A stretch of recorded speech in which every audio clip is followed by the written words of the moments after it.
In the heart of Lithuania, archaeologists search for a tunnel, rumored to have been dug by desperate Jewish prisoners inside a little-known Nazi execution site called Ponar. They were systematically exterminating people at this site.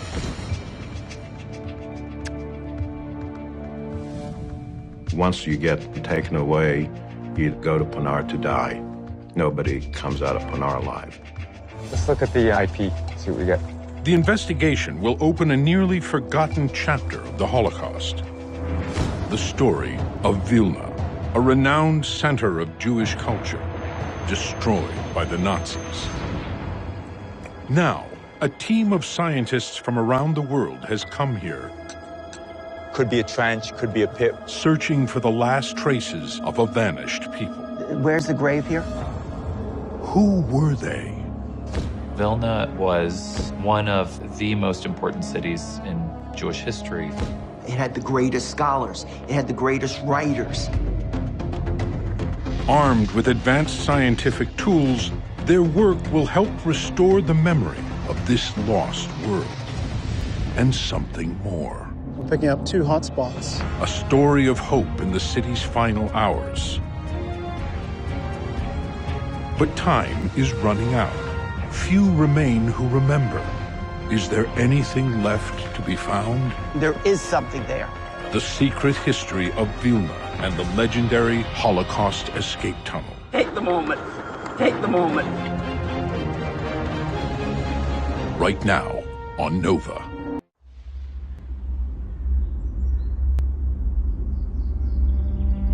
Just 6 miles outside of Lithuania's capital city is a forest park few have ever heard of.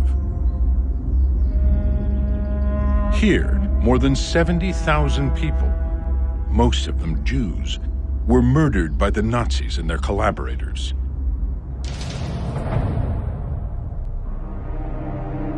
There are no gravestones. The bodies could be anywhere. But that's not the only secret buried here. More than 75 years ago, 80 Jewish prisoners attempted to dig a tunnel and escape. Only the entrance was ever found, leaving questions unanswered. Was it ever finished? Where did it lead? The answers seem lost to time, but can science reopen the investigation and help us understand not only this place, but the Holocaust itself? It's strange to say, but the Holocaust is actually much more terrible than we realize, and it happened in a way different than we think. For some, it is a history still unresolved.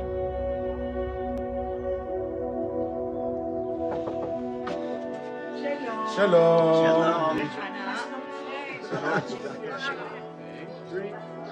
These people are the children of a unique group of Holocaust survivors. Their fathers survived the killing pits of Ponar Forest.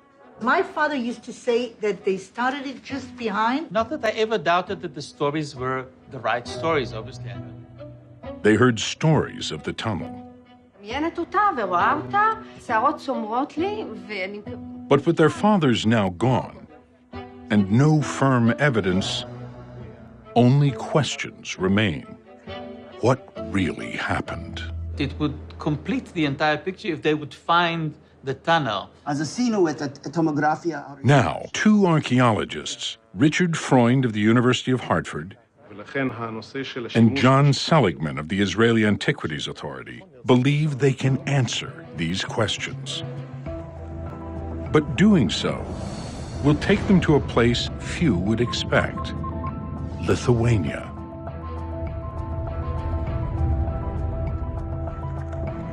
Armed with new technology, We now know we're going to follow that line back.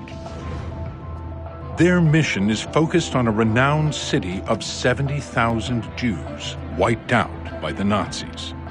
The traces are almost invisible today. And with each passing decade, the story is further distorted by the lens of time. We're picking up 2 hotspots. To unlock the hidden history of this lost city will require not one investigation, but 3. The search begins where Vilna ended, the brutal Nazi execution site known as Ponar. To this day, the location of multiple mass graves is still a mystery. The second piece of the puzzle is Vilna's great synagogue, devastated by the Nazis, erased by the Soviets after the war, as if to warn the Jews, don't come back. The last piece takes them back to the forest and Vilna's final chapter, to find proof that the escape tunnel really existed. If successful, the team may uncover not just a lost civilization, but a turning point in the evolution of the Nazi killing machine.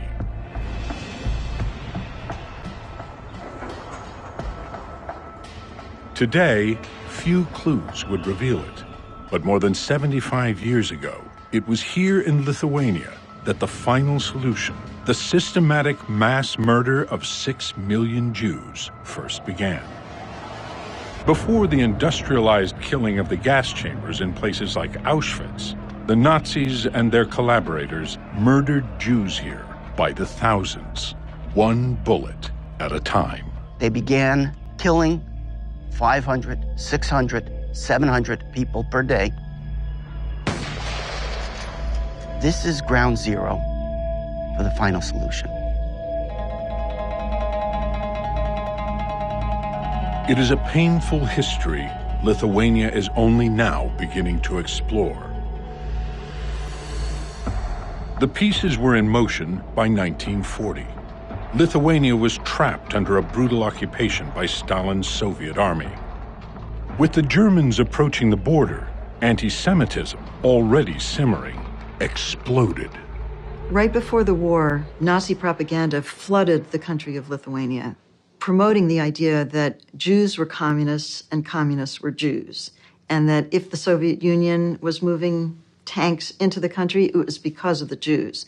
Now, in fact, most Jews were not communists, and most communists were not Jews. But that idea really took hold in the Lithuanian consciousness, and it was very, very damaging. Amidst the upheaval, the Soviet army began digging pits to store oil and gas just outside the capital, in Ponar Forest. Samuel Bach, now an internationally known artist, spent part of his childhood in the nearby village. I was there. I was in Ponar, in this dacha of my aunt. I remember this kind of the noise of the digging of their construction that was supposed to be a big base for containers of gas. But construction was never finished. In June 1941, the Germans invaded Lithuania and pushed the Soviets out. In June, the Germans attacked us. They bombed us. And on the 24th, they walked into our city.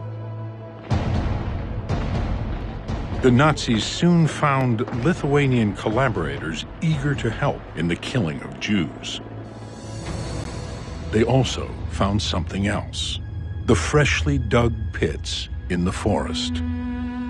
Just days after the invasion, they brought the first victims to the site, where they were shot.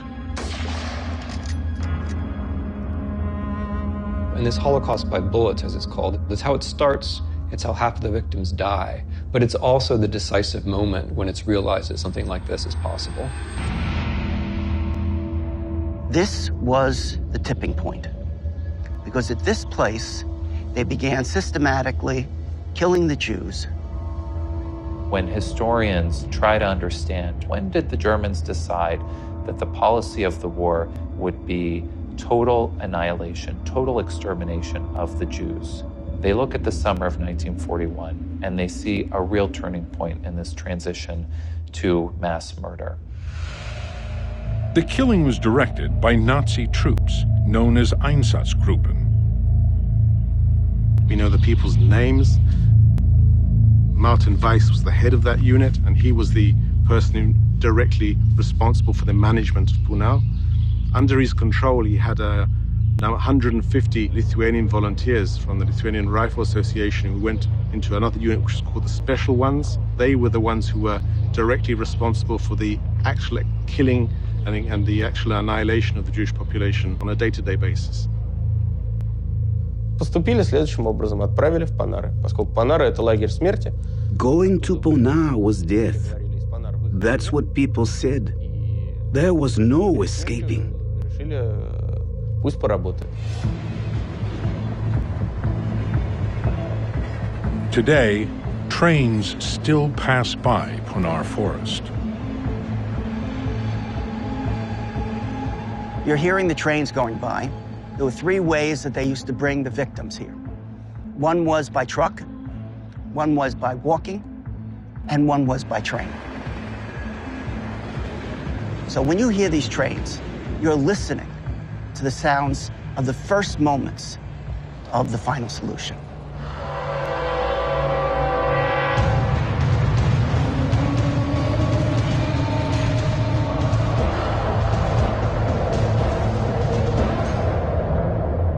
Little evidence survives. The Jewish State Museum here is determined to preserve what still remains. 6 burial pits have been identified so far. There may be more. There are as many as 12 burial pits here. But how to find them? German aerial photographs from the war provide one clue. More recently, a LiDAR study commissioned by the Jewish State Museum used laser imagery to strip away the foliage, confirming the 6 known pits. A large indentation in the ground nearby reveals a possible 7th pit. But they can't simply start digging. The biggest problem that you face is that there are people buried here. How do you excavate to find out which way? Geophysicists Paul Baumann and Alistair McClymont Interesting to see how deep that is. Very deep. are using a tool that is relatively new to the field of archaeology: electrical resistivity tomography. The technology requires no digging at all. Instead, the team will essentially scan the ground in a narrow slice, generating a picture of the soil hidden below. We have these gadgets, these things that can see under the ground. Our goal is to identify the area of the pit, the depth of the pit, and then we can calculate a volume in the pit. Once the volume is known, the team can then estimate the number of bodies buried within. The first step is to hammer a line of metal spikes into the ground. The spikes are then linked together with cables.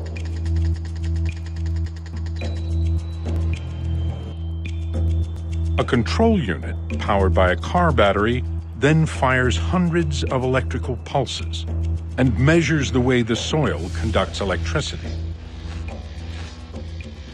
The resulting measurements are then assembled into a detailed map, revealing what lies below. To the trained eyes of the geophysicists, it can reveal where the natural soil ends and any disturbance, like a mass grave, begins. It is a subtle signature. However, we're fortunate that in this environment, it's this homogeneous sand where everything looks the same. So even a subtle signature stands out very clearly. The entire process takes hours as the machine sends electricity into the ground, slowly mapping the soil. Something's happening. It takes multiple passes. How many meters do you think it could be off? 5 to 10? 10 to 20? Before they finally start to see results. Oh, this is better. So that's good. Looks like we have a pit. The rest of the team is summoned, and Freund briefs the student volunteers. It's about 24 meters large, 4 meters deep. So It's a burial pit. If somebody asks you what is going on here, you could say that there are about 5,000 to 7,000 people who are buried in this unknown pit.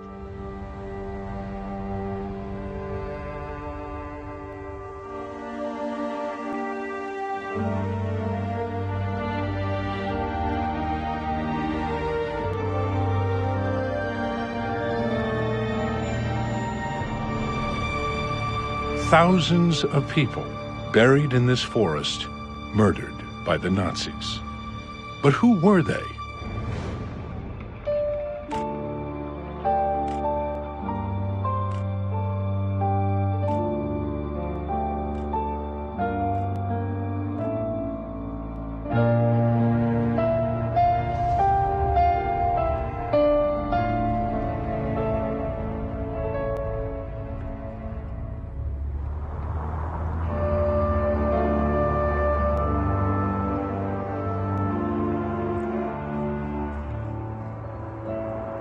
Today, this city goes by its Lithuanian name, Vilnius.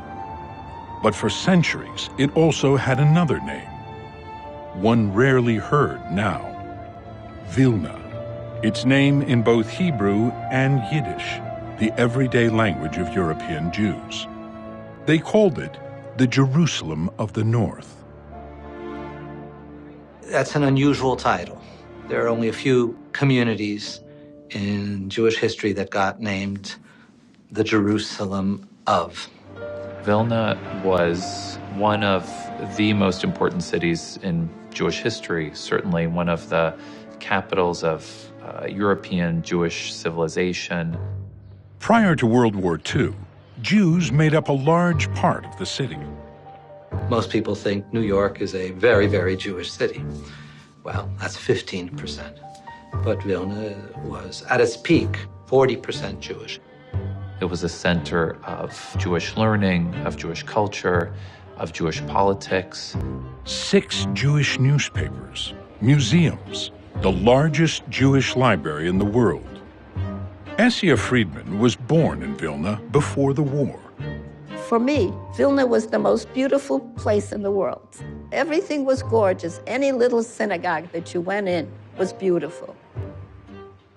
There was all this learning, and there was a very specific cultural character of the Jews of Vilna that was the result of the studies and the attitudes of a very famous rabbi who is called the Gaon of Vilna. The Gaon's legacy of scholarship, both religious and secular, came to permeate all of Vilna. But today, Vilna's most sacred places have vanished. This patch of soil was once the most important Jewish landmark in the entire city. For centuries, this was the site of the Great Synagogue of Vilna.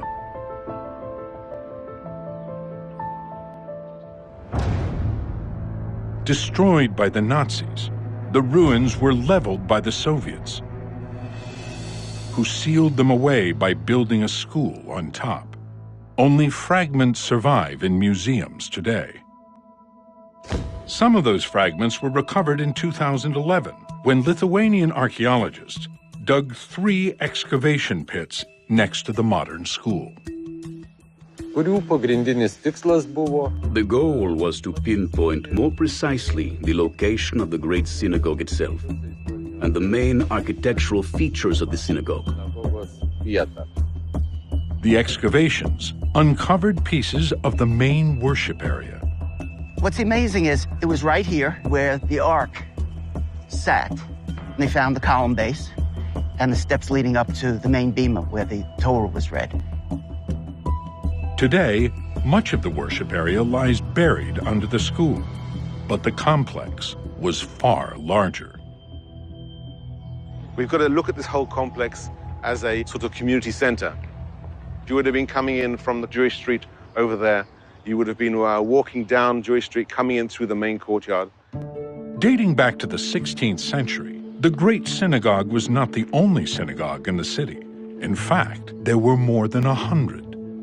Then, as now, Judaism was diverse, ranging from ultra-Orthodox to secular. But the Great Synagogue, more than any other, was integral to the identity of Vilna. It was unmatched. There was nothing like it. The complex housed the world-famous library, kosher meat butchers, and a communal well. It also held another critical structure, the mikveh, the ritual bath required for observant Jews.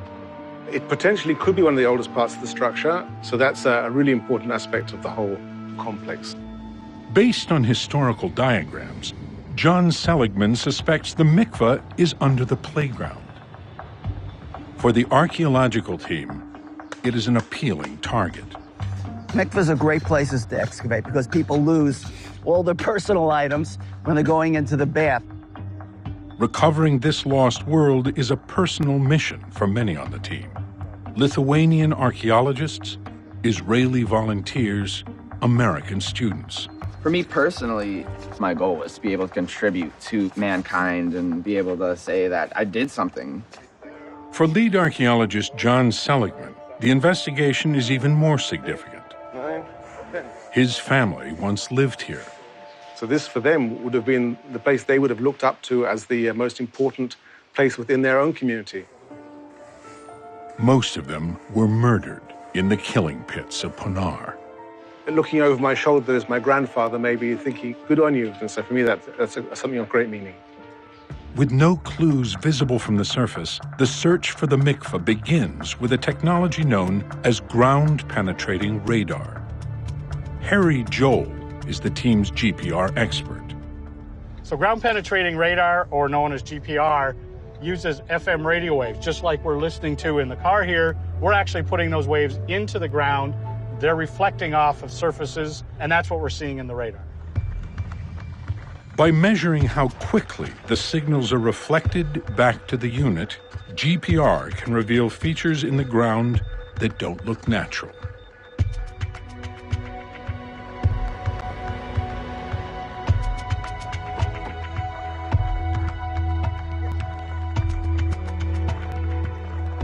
Particularly in archaeological, you're looking for those right corners. Nothing in nature builds anything with a right corner.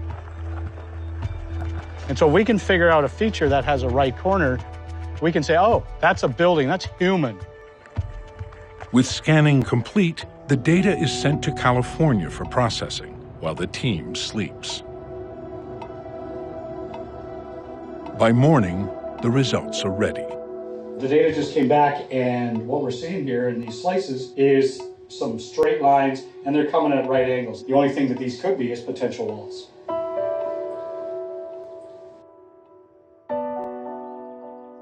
Joel hands the data over to cartographer Phil Reeder. We look for all the existing maps and diagrams, and then what we're able to do is we're able to overlay them on top of each other, get everything in the same scale, and then we can add our data to that. When the GPR data is matched against the floor plan of the complex from before the war, the team knows exactly where to start.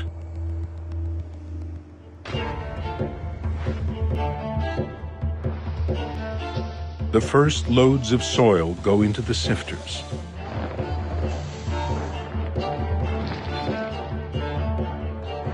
And almost immediately, artifacts appear.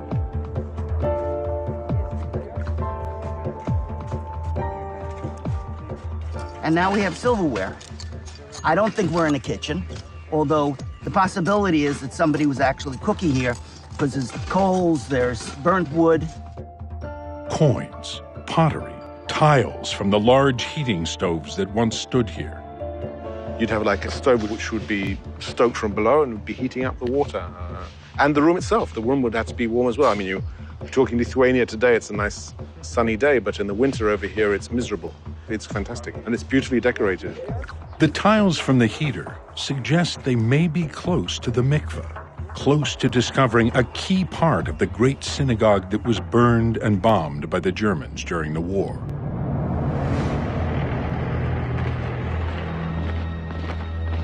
In 1941, the 70,000 Jews of Vilna found themselves trapped. There was no escaping the Nazis. And then, of course, a sudden occupation of the Nazi Germany. So there was no much time to run away from Lithuania. And there were a few trains which left Vilnius, but many traveled on foot, and they couldn't even cross old Soviet Lithuanian borders. They had no proper documents. It was like a nightmare. No doctors, no going to school, no walking on the sidewalk, no food. The Germans immediately told us that we had to be marked, so we put on the yellow Star of David. Soon, the door-to-door searches began, and people started disappearing. And this is a time, it's late June, early July, 1941, when Vilnius is a very dangerous place for Jews. They snatch from streets, they are taken by so-called harpoons. This is Yiddish word for people who are catching. 10 weeks after the invasion, the remaining Jews were forced into one of two ghettos, including young Samuel Bach. One day, the Lithuanian police came and said, you just take with you what you can carry and go out into the street. In one apartment, like 50 people here, one by the other, one by the other. One Saturday morning, my mama heard screaming. She opened the door, and there was an elderly man from my street being shoved. These barbarians were pushing an old man. Then they went after my friend, Nahama was her name. She had a sister and a baby and parents.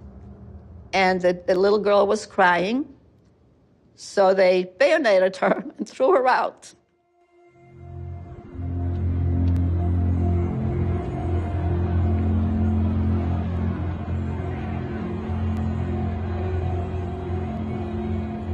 Children were regularly targeted.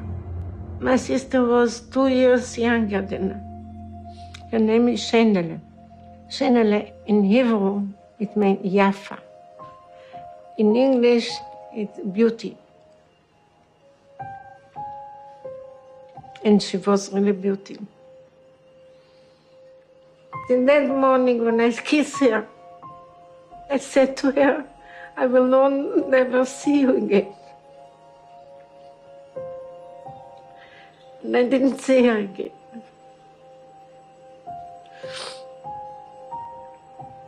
It was my last time that I saw her, like an angel. My mother was brave. I don't understand it. She went to work, but she would hide me in an attic. And she would go to work. I was hungry, and she would always tell me, not a word, you have to stay quietly. And she was hiding me out. And this is how I lived for what I thought was a long, long time. Also hiding inside the ghetto was a group of Jewish rebels determined to fight back, known as the FPO, or simply the Partisans. Their leader was a man named Abba Kovner.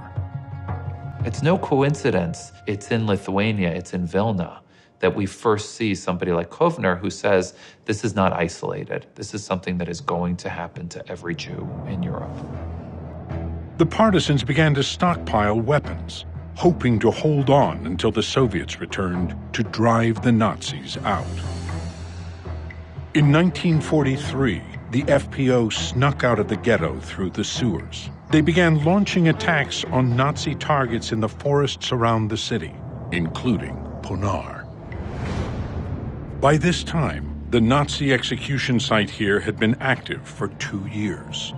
About 70,000 Jews had been murdered, along with thousands of suspected communists and other people the Nazis deemed enemies. The burial pits were nearly full.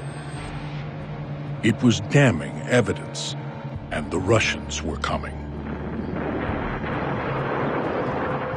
By December of 1943, the Nazis knew that the Russians were on the border, ready to take back Lithuania. They had committed, by that time, nearly 100,000 atrocities, meaning the people had been shot and they were kept in these burial pits, but they now needed the evidence to disappear into ash. Only a few thousand Jews were left in prisons and small labor camps in the area. The Nazis gathered 80 of the healthiest and brought them to Ponar, not to be shot, but to work. Much later, their children learned the story of their ordeal. He was the youngest one, my father. There were 80 people that worked. There were 4 women that were in the kitchen. During the first months, they were asked to cut down trees, and they were not told what the trees were to be used for. Towards the end of 1943, somewhere in December, the beginning of 44, they were told what the purpose of those logs were. The German commandant of Ponar said, the reason that we brought you here is because all these Lithuanians committed these horrific crimes against the Jews, and we want you to clean that up. Their job would be to dig them out and burn them. Dig out the thousands of bodies and burn them. The diggers, the burners, everybody had their own task. The younger people were charged with pulling out the gold teeth. He said the corpses were already decomposed, but he recognized some of them by the clothes. I think he found his 2 children, I'm not sure, but I know for sure that he found his wife and he found his other family members. They used to burn, he said, about 200 corpses on each layer of wood, of logs. They used to put like 10 layers, so it was about 2,000 corpses plus or minus a day. He said that in one big hole they counted between 22 to 25,000 bodies. My father said, you can try to imagine what you can't imagine it. The stacks of bodies were so large, ramps were needed to build the topmost layers. This is the burning brigade's bridge that they used, and they would be able to grab the bodies and then they would be able to throw them onto pyres. As a child, I remember him waking up and shouting Lithuanian pajarne, which is fire or something like this, burning of fire. He was really haunted by those pictures. כנראה הוא לא רצה לפגוע בנפשות הצעירות שלנו. She says that, in fact, her father didn't tell very much. He actually was silent most of the time. And he would sit silently and chain smoke. My father afterwards kept on washing hands all the time.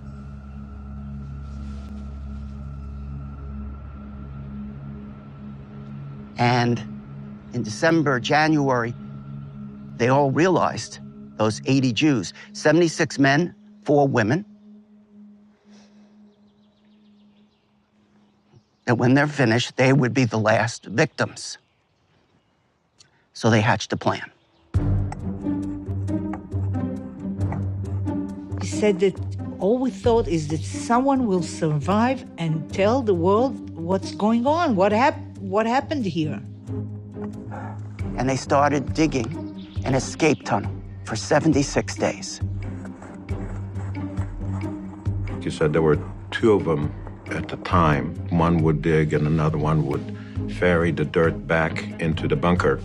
אחרי מלחמה, She says that the candle they were using for lighting would go out. There wasn't enough oxygen to keep the candle going, so her father set up an electrical system with the light bulb.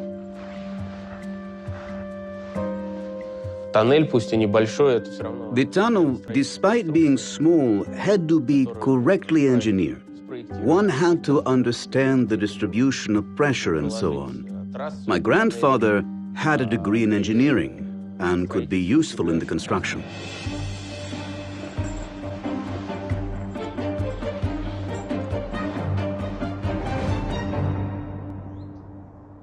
These stories testify to the existence of a tunnel. But so many years later, can it be found? We do a lot of tunnel detection, and it's really difficult, and especially a tunnel like that where it's hand dug, it's small, there's nothing in it, there's no metal supports, it's surrounded by sand, very improbable. But can new technology help? So when I come to these projects, I don't expect everything to work and us to find everything we're looking for. I just want to have some success. The team has only one clue to go on. A Lithuanian excavation in 2004 that identified the entrance. The entrance to the tunnel was found in the original excavations they did, but they couldn't find the continuation of the tunnel. That was the key.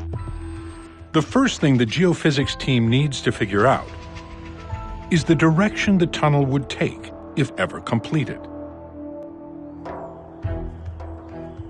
Architect Ken Ben-Simon spent his career designing prisons. Our design was to prevent escapes and to prevent the design of tunnels.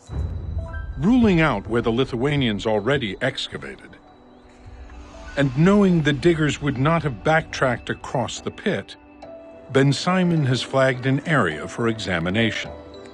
And on their very first run, the team gets a surprise. Wow, it's exactly there. One hotspot stands out. It looks like the cross-section of a collapsed tunnel, about 130 feet away from the previously discovered entrance, back in the pit. Most of the soil, colored blue, is too dry and sandy to conduct electricity very well. But the soil in the collapsed tunnel is looser and holds more moisture, conducting more electricity and generating the signal they see on their screens. It rains here a lot. Here you even have a ditch leading into it where it's collapsed. And even if it's collapsed, it's not going to be as compact as the originally sand that was laid down. Okay. It's not definitive, though. They need to verify this signal is a segment of a tunnel. So they decide to scan the entrance found in 2004 and check if the images match. So this is the area where the tunnel began. The entrance is about 4 feet below where I'm standing right now. Though the pit is empty today, a small hut stood here, later sketched by one of the survivors. They were told to build their own living quarters and basically said that the German commandant of Ponar said, "This is where you will live." Climbing out of the pit to escape was impossible. The Germans put a lot of mines, so they could not really try and escape. And he always described that at the end of the day, they were brought down with a ladder to the bottom of the pit. The ladder was taken out, was taken away, so there was no way they could climb it up. Their only chance at freedom was to dig through the floor. And they had like a cupboard, and the cupboard used to cover the entrance to the tunnel. This is what the geophysics team will scan for. When they process their data, the tunnel entrance inside the pit shows up clearly, in exactly the same spot where the Lithuanian team found it in 2004. Oh my God. There's a resistivity section. We have a slightly more conductive anomaly. Equally important, the signal matches the first reading they got 130 feet away, roughly the length of the tunnel, according to the survivors' stories. Oh, yeah. Oh, yeah. Now we know exactly what we're looking for. It seems they have the beginning and end of the tunnel. But can they find the rest of it? Lots and lots of naysayers that will say any 2 points will make a line. Show me a third point. So yeah, I think we need a third point to convince everybody.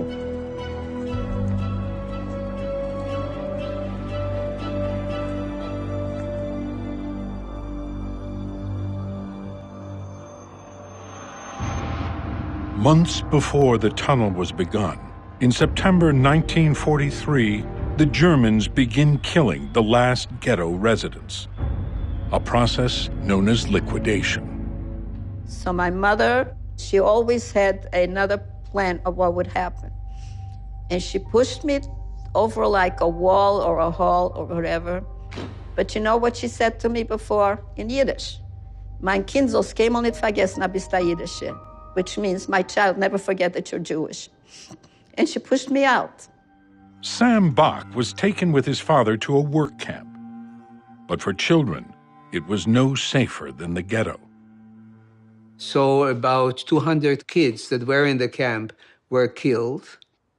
And my father brought me out to the gate of the camp, carrying me in a sack. Therefore, my last memory of my father is the feeling to be on his shoulder, is a kind of a physical feeling of his presence. I don't even know if the voice of somebody shouting, "Run, run, run," when they liberated me from the sack. I don't even know if it is his voice or somebody else's voice. But then he was just killed a few days before the Russians arrived.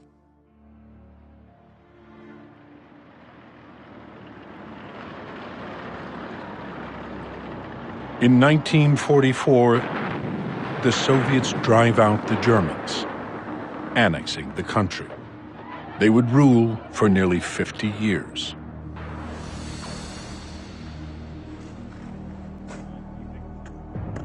In the Great Synagogue Yard, the archaeology team finds what appears to be a remnant of the Soviet era. Yeah, do you know what it is? Yeah. Good. Yeah, from a gun. It was obviously shot because of the dots over there. I do believe it's Russian. A Russian-made bullet from the post-Nazi era, when the few remaining Jews alongside other minorities had to endure the Soviets' attempt to stamp out their religion and culture. It was not so easy in the Soviet time. They could not go to synagogue, but you know, the people were so anxious that they wanted to have their culture so much. Fearing their precious artifacts would be destroyed by the Soviets, Jewish leaders sent them away. Today, one precious treasure has returned. In 1960, my father came to Vilnius, where he met the leaders of what was left of the Jewish community. And at this meeting, they produced this scroll, and they pleaded with him to take it out to the West for safekeeping. So that's extraordinary. These are valued possessions of every community. These really are the most important possessions of every Jewish community with the Torah scrolls.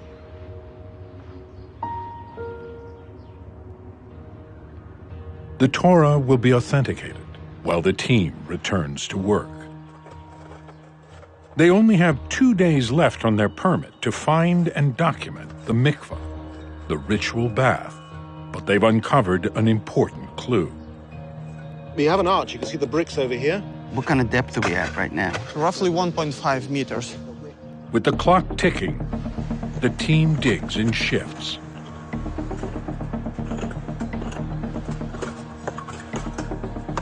And then, a lucky break. Literally. Oh my goodness. They clear away a small hole. If we can get in underneath, then we may have won the lottery. How, you hit the floor? Right now I did. How much is that? 360. 360? Yep. That's deep. It's about 10 and a half feet. The hole is just large enough to fit a GoPro camera. You can see brickwork. Wall? Like a wall or something. Yeah.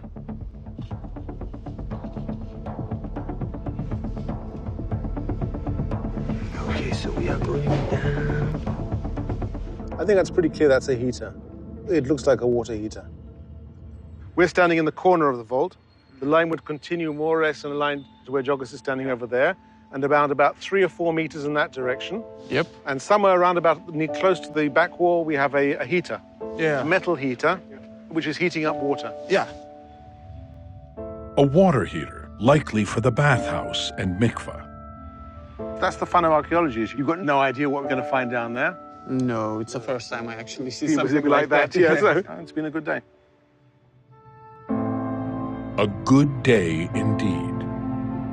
They've found an intact piece of the Great Synagogue complex.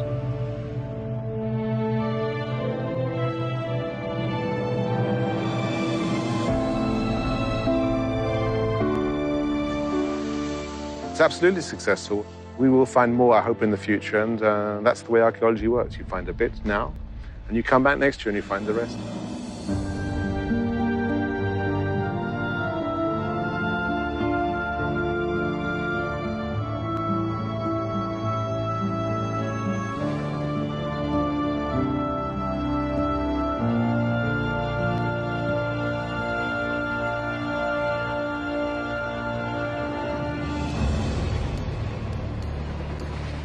At Punar Forest, where the Nazis murdered about 70,000 people, the geophysics team is within striking distance of finding the escape tunnel.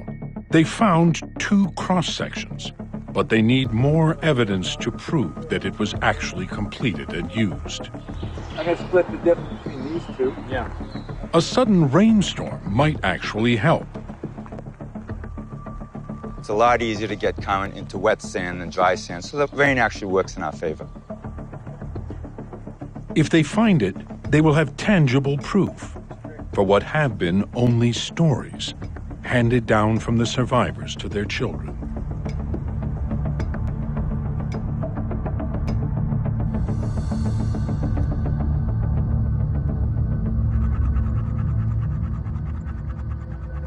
Their accounts are riveting because they give us detail.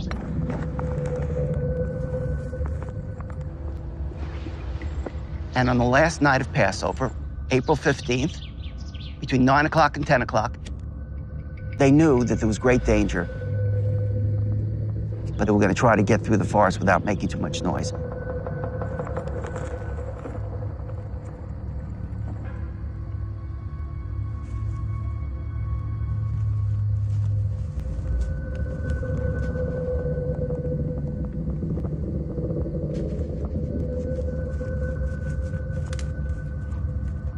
The guards heard the steps, and that's when they start shooting.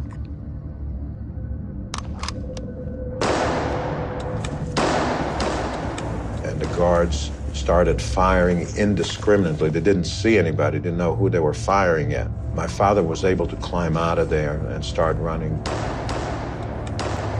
Of the 80 prisoners, only 11 escaped and made it through the war.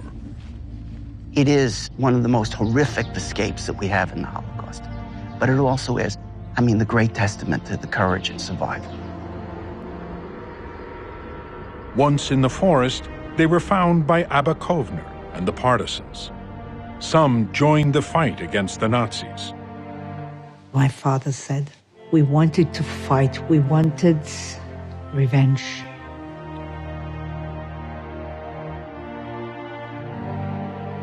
Years later, Abe Gall's father ended up in America. The engineer, Yearly Farber, returned to his birthplace in Russia. Hannah's father, Motki Seidel, settled in Israel, as did Chaim's father and the rest of the survivors. For decades, their words were the only evidence for the tunnel. Now, modern technology is about to prove the story true. The inversion's finished? Yep. Because there on the screen appears the 3rd piece of their tunnel. Yeah, this is astounding. Like, as good as we possibly could have hoped for. That's our 3rd point. Yes, Okay. just oh my God. 2 feet.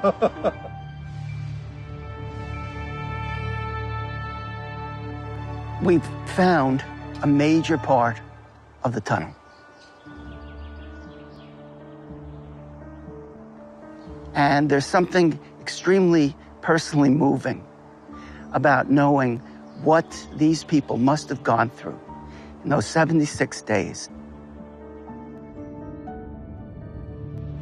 2 last scans provide the final confirmation.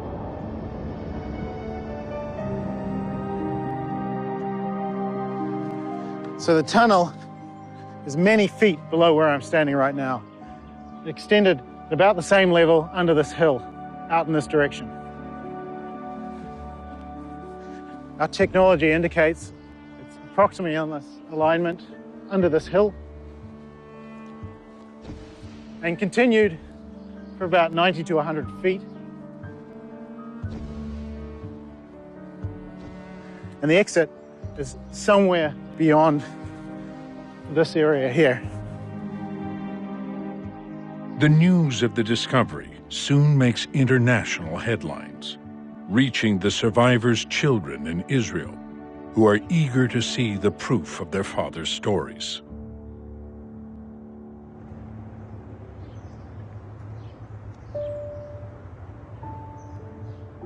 לחסות את ההורה שלו במלט או זה מזעזע.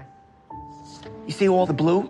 That's sand. And we have 5 slices that we did of the tunnel. Where is the entrance to the tunnel? The tunnel is at the corner here. It's just like my father, he used to do with the hands. We dug just like this, just behind the kitchen. This is a very special opportunity to look at what happened at that place.